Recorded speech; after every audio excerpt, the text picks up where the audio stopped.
Hare Krishna. Delusion makes a life sustaining activity into a life threatening activity. When we come together with our friends and loved ones and eat food, we talk over food, we exchange jokes, we exchange notes, and we feel at home, we feel comfortable, we feel a sense of belonging. And this is one of the most eating together, chatting together with friends is one of the most stress relieving, joyful, risk free activities. And yet, the power of delusion is so great that it can convert such an activity into a dangerous activity, a life threatening activity. How is that? We can do it happens when we start eating irrationally, we start eating excessively, we start eating inappropriately. Then the food, instead of sustaining our life, starts threatening our life. Today, actually, obesity is a serious issue in the world, and obesity is one of the top causes of preventable disease and death. Even, of course, obesity can lead to diabetes. It can aggravate heart problems. It can aggravate back problems.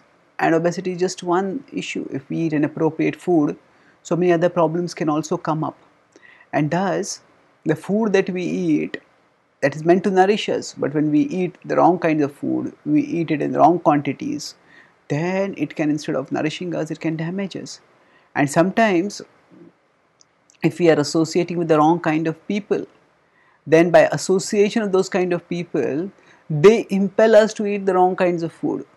So they may impel us to eat meat, they may impel us to drink, and these harm us. So the commensality is the act of eating together. So now, actually, that instead of nourishing, relaxing us, can actually endanger us more. Although we feel relaxed, we are inviting danger.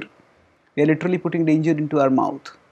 And thus, the power of delusion is that it can transform that which is life sustaining into life threatening. The Bhagavad-gita talks about food and eating in general in different modes, and it talks about how उच्छिष्टमपि चामेध्यं भोजनं तामसः प्रेम यातयामं गतरसं पूतिपर्युषितं च यत् उच्छिष्टमपि चामेध्यं भोजनं तामसः प्रियम्. Yatayamam gatarasam, when rasa has gone from food, puti paryushitam chayat. So, actually speaking, there is, when we think of food as, we don't discriminate properly in choosing the right kind of food.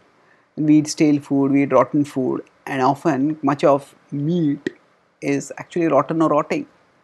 It may not seem rotten or rotting, but by the time it digests, it goes into our food and it digests, it rots very quickly. The human digestive system is more tuned for herbivorous food, and when we eat food which is meant for carnivores, it rots very quickly in our body long before the body has processed and digested, and thus it affects us adversely. And in this way, we end up in trouble. So there are people literally who have eaten their way to death. Today, when people just live on a diet of fast foods, they live on a diet that is distressful and dangerous for them, then they court death. So this is the power of delusion. While talking about food in Rajoguna, Krishna says that dukkha shoka maya pradaha tikshna ruksha vidahina. So such food gives dukkha shoka amaya, that it gives misery, it causes lamentation, and it causes disease. So in contrast, if we turn our consciousness towards God, we learn how life's purpose ultimately is to link with God, to love God, and how eating can be an activity that bonds us with Him and bonds us with others in relationship with Him. And we offer sanctified, healthy food to Him and honor that food, then by that we can all move closer to Krishna, closer to lasting fulfillment. Thank you. Hare Krishna.